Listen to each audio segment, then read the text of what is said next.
BA 5th Semester Economics Unit 3rd. Lewis Model of Labor Surplus Economy, Rosenstein-Rodin's Theory of Big Push, Nelson's Level Equilibrium Trap, Balanced versus Unbalanced Growth, Rostow's Stages of Growth, Harrod and Domer Growth Models. Lewis Model of Labor Surplus Economy. Lewis एक underdeveloped countries में economy को दो sectors में divide करता है, और वो दो सेक्टर सबसिस्टेंस सेक्टर और कैपिटलिस्ट सेक्टर है। लुइस के मॉडल ने दिखाया कि लेबर सरप्लस इकोनॉमी में कम मजदूरी और गरीबी तब तक बनी रहेगी जब तक कैपिटलिस्ट सेक्टर में लेबर की अपॉर्चुनिटी कॉस्ट कम रहेगी। Theory of big push. Rosenstein Rodan ने डेवलपमेंट का बिग पुश मॉडल 1943 में बनाया। ये थियरी अंडरडेवलप्ड कंट्री में डेवलपमेंट के लिए बड़ी इन्वेस्टमेंट करने पर बेस्ड है। कम इन्वेस्टमेंट केवल बर्बादी होगा और कम इन्वेस्टमेंट करके गरीबी की जो साइकिल चल रही है उसे भी खत्म नहीं कर पाएंगे। प्रोफेसर रोसेनस्टाइन-रोडन ने 3 टाइप्स की इंडिविजिबिलिटीज को मेंशन किया है जो इकोनॉमिक डेवलपमेंट के लिए जरूरी माने गए हैं। First is indivisibility in production. Rosenstein Rodan उन इकोनॉमीज को इंपॉर्टेंस देते हैं जो सोशल ओवरहेड कैपिटल की एस्टैब्लिशमेंट के कारण प्रोड्यूस होती है। इंफ्रास्ट्रक्चर में ट्रांसपोर्टेशन, कम्युनिकेशन और एनर्जी रिसोर्सेस शामिल है। ये सब डेवलपमेंट में इनडायरेक्टली कंट्रीब्यूट करते हैं। Second is indivisibility in demand. Underdeveloped countries की 2 कैरेक्टरिस्टिक्स होती है, मार्केट की स्मॉल साइज और लो पर कैपिटा इनकम जो लोगों की परचेसिंग पावर को कम कर देती है। इसलिए सिंगल इंडस्ट्री में इन्वेस्टमेंट रिस्की हो सकता है क्योंकि जो डिमांड है अंडर डेवलप्ड कंट्रीज में वो लिमिटेड है। रोडन के अनुसार इन्वेस्टमेंट एक दूसरे पर डिपेंड इंडस्ट्रीज में किया जाना चाहिए। इससे मार्केट रिस्क कम हो जाता है क्योंकि मार्केट को एक्सटेंड किया जाता है। And third is indivisibility in supply of savings.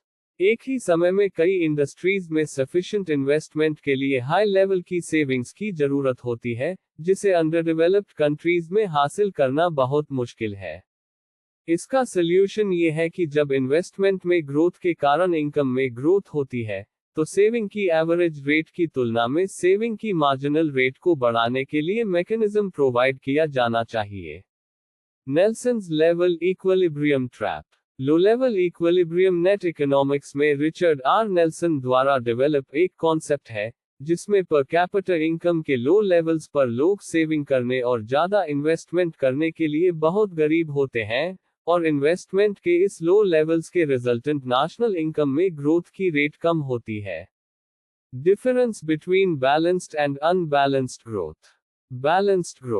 Balanced growth consistency के साथ साथ इक्विलिब्रियम के बारे में भी है। बैलेंस्ड ग्रोथ का प्राइमरी पर्पस हर सेक्टर में डेवलपमेंट लाना है। बैलेंस्ड ग्रोथ का पर्पस इकोनॉमी के सभी सेक्टर्स को एक साथ लेकर चलना है। इस पर्पस के लिए बहुत बड़ी अमाउंट में कैपिटल की जरूरत होती है। अनबैलेंस्ड ग्रोथ में लीडिंग सेक्टर्स पर ही ध्यान कॉन्सेंट्रेट रहता है। इन स्ट्रैटेजी का पर्पस केवल इकोनॉमी को जीवित रखना है। यहाँ सभी सेक्टर एक साथ नहीं है, बल्कि केवल लीडिंग सेक्टर्स पर ही इन्वेस्टमेंट किया जाता है। ऐसा रिसोर्सेज की कमी के कारण होता है। बैलेंस्ड ग्रोथ में कोई बैलेंस्ड और इनकंसिस्टेंसी नहीं है, बल्कि यहाँ छोटी कैपिटल की जरूरत है। यहाँ कैपिटल के लिए कम पैसे की ही जरूरत होती है क्योंकि इन्वेस्टमेंट केवल लीडिंग सेक्टर्स में ही किया जाता है। रोस्टोज स्टेजेस ऑफ ग्रोथ। इसे रोस्टोज मॉडर्नाइजेशन मॉडल भी कहा जाता है। रोस्टो ने 1960 में अपनी classic stages of economic growth लिखी, जिसमें 5 स्टेज प्रेजेंट किए गए जिनसे सभी देशों को डेवलप होने के लिए गुजरना होगा। सिग्निफिकेंट हिस्टोरिकल मॉडल्स में से एक है।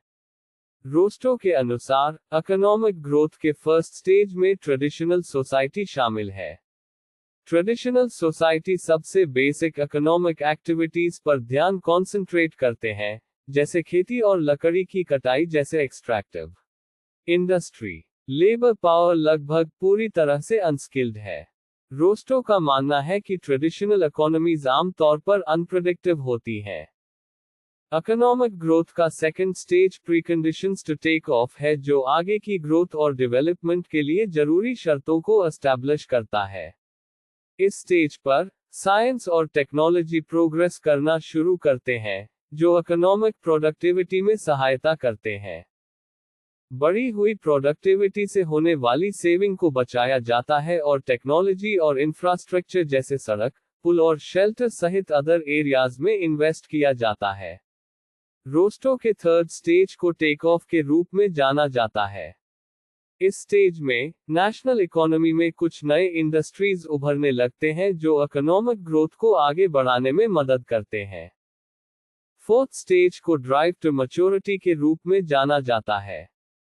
ये स्टेज डाइवर्सिफिकेशन और एक्सपेंशन के बारे में है।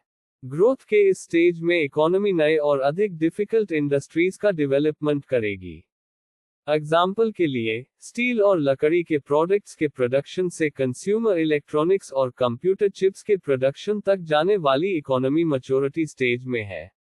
इसके अलावा, इस स्टेज पर इकोनॉमी इंपोर्ट पर कम डिपेंड हो जाती है क्योंकि उनके इमर्जिंग इंडस्ट्रीज उनके साथ कंपटीशन कर सकते हैं। रोस्टो के फाइनल स्टेज को the age of high mass consumption के रूप में जाना जाता है। हाई स्टैंडर्ड ऑफ लिविंग इस स्टेज का सिंबल है। सर्विसेज और कंज्यूमर गुड्स, इंजन या इकोनॉमिक ग्रोथ के रूप में हैवी इंडस्ट्री का स्थान ले लेती है। डेवलपमेंट के इस स्टेज में यूनाइटेड स्टेट्स ऑफ अमेरिका और वेस्टर्न यूरोप की इकोनॉमीज की करंट सिचुएशन आती है। Harrod and Domar growth models. Harrod Domar model को 1939 में सर रॉय हैरड और 1946 में एफजी डोमर द्वारा डेवलप किया गया था। ये एक सरल मॉडल है जो इकोनॉमिक ग्रोथ और कैपिटल फॉर्मेशन के बीच रिलेशन को समझाता है। हैरड डोमर मॉडल के अनुसार, किसी इकोनॉमी में इकोनॉमिक ग्रोथ, इन्वेस्टमेंट के लेवल पर डिपेंड करता है। ये मॉडल बताता है कि इकोनॉमिक ग्रोथ, सेविंग और इन्वेस्टमेंट के लेवल के डायरेक्टली प्रोपोर्शनल है, और कैपिटल आउटपुट रेशियो के इनवर्सली प्रोपोर्शनल है। Capital output ratio, amount of capital है, जिसकी जरूरत आउटपुट की एक यूनिट को प्रोड्यूस करने के लिए होती है। कैपिटल आउटपुट रेशियो जितना ज्यादा होगा, इकोनॉमिक ग्रोथ की रेट उतनी ही कम होगी। हैरड डोमर मॉडल सुझाव देता है कि डेवलपिंग कंट्रीज को इकोनॉमिक ग्रोथ की हाई रेट हासिल करने के लिए अपनी नेशनल इनकम का एक बड़ा हिस्सा कैपिटल फॉर्मेशन में इन्वेस्ट करने की जरूरत है। यदि कोई डेवलपिंग कंट्रीज हाई लेवल की सेविंग्स और इन्वेस्टमेंट प्रोड्यूस कर सकता है, तो वह कैपिटल स्टॉक बढ़ा सकता है और अपनी प्रोडक्टिविटी में सुधार कर सकता है। इससे बदले में हायर इकोनॉमिक ग्रोथ रेट्स को बढ़ावा मिलेगा। कुल मिलाकर, हैरड डोमर मॉडल इकोनॉमिक ग्रोथ में इन्वेस्टमेंट के इंपॉर्टेंस को बताता है और कैपिटल फॉर्मेशन और इकोनॉमिक ग्रोथ के बीच रिलेशनशिप को समझने के लिए एक फ्रेमवर्क प्रोवाइड करता है।